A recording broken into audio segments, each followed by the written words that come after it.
Good evening. My name is Teresa, and my client case is Steve.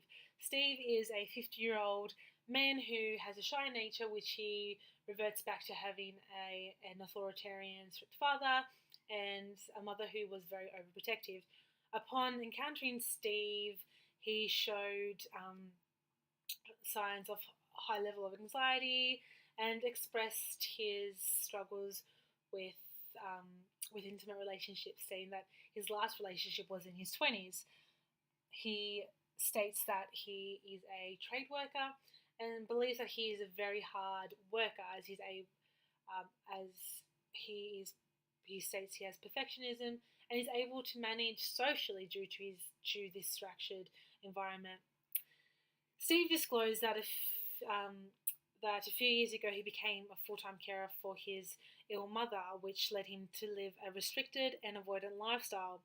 Upon his mother's death, he became isolated and he felt isolated and depressed, which are typical symptoms of when we lose someone that we love. However, months later, he still presents high levels of anxiety and fear of judgment. He has high expectations of the therapy and feels safe within his therapy sessions as they are structured. Initially, I thought Steve has significantly high levels of anxiety and perfectionism as he struggles to deal with any form of relationships, both friendships and intimate, and prefers an environment that is structured as it allows him to be perfect and he knows the expectations.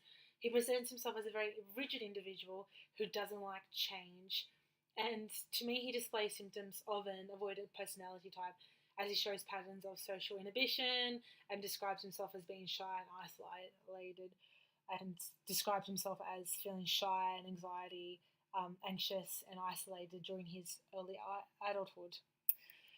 When I first read the brief about Steve, I initially thought, as I said, he showed signs of an avoidant personality type, and this made me begin to judge my competence in taking this case, as I predominantly work with children and have had not much contact with adults, especially those with such a personality.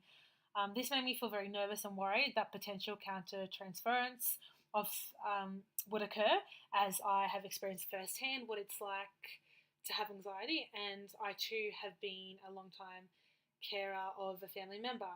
Such reactions to Steve's brief identified a core ethical issue of competence. So to determine whether I was competent in dealing with Steve's case, I used Kocher and Keith Spiegel's 8-step process to determine whether I was competent or not.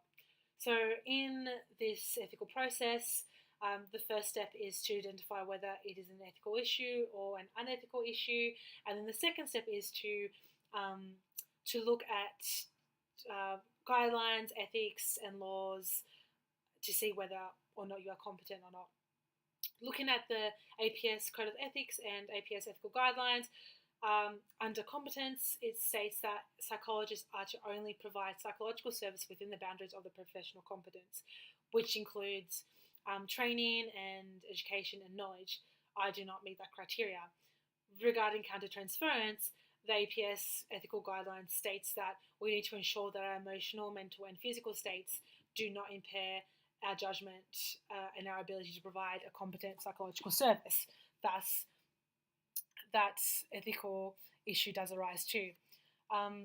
With Steve potentially having avoidant personality type, other key ethical issues came up, such as dual relationships, multiple relationships, and boundary crossing, as Steve may want to work on social anxiety at a cafe, which could potentially lead to a friendship, which then essentially really creates an ethical issue around my professional conduct, as a friendship may occur that is a boundary crossing and creates a possibility for a dual relationship to occur. I completed the virtual engagement twice. First time, the outcome was not what I expected, as Steve was visibly hurt, showed high levels of anxiousness, began to rock back and forth, stumbling over his words and breathing shallow. He began to self-blame when I said that I potentially might have something else on and couldn't attend, and he lost interest of wanting further help at all. He left the session abruptly, saying he was silly and that we could not take on more sessions together.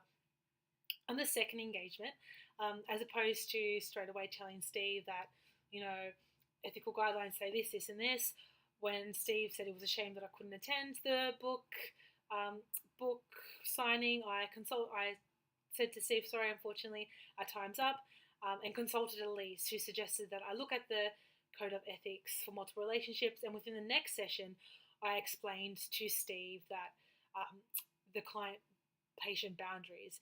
Although he was highly anxious and he did completely withdraw from the session and he did self-blame, he did not leave the session abruptly, which essentially was what is the response that I expected.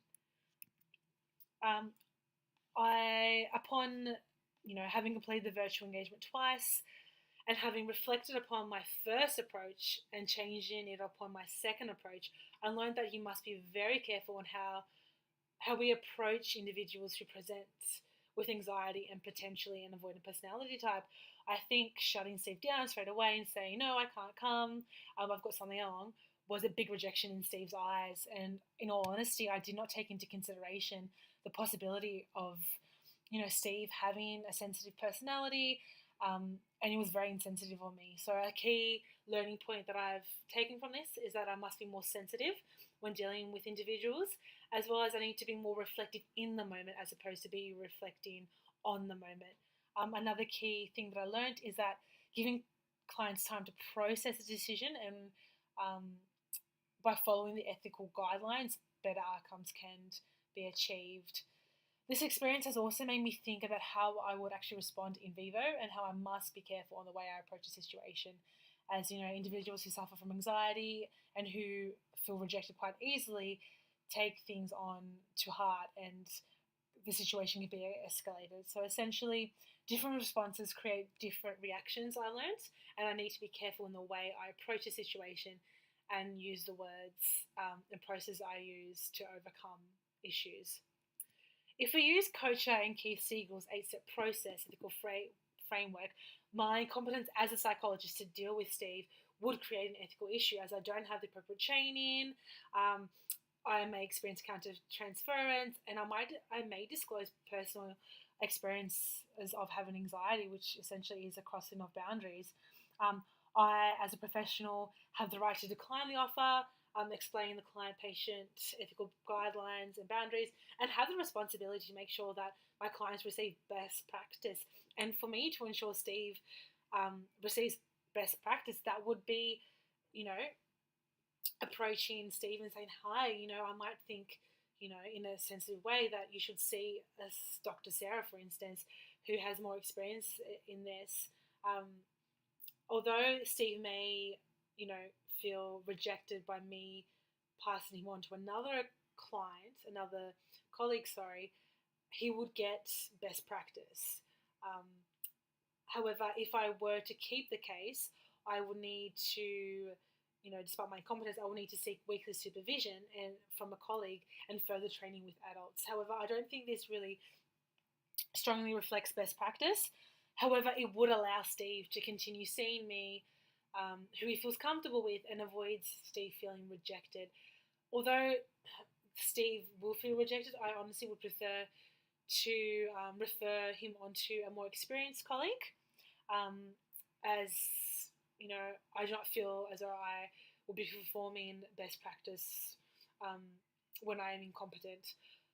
Although another case we can use, another theoretical framework we could use is REST's 1984 four-component model of morality to determine the ethical implications of the scenario. However, it's very subjective and not rational and does not involve serial processing. So it may essentially say that my competence to deal with Steve is not a big deal, because essentially if I refer Steve onto a colleague, this is causing him harm, thus creating a power imbalance within the therapy and my continual feelings of uncertainty.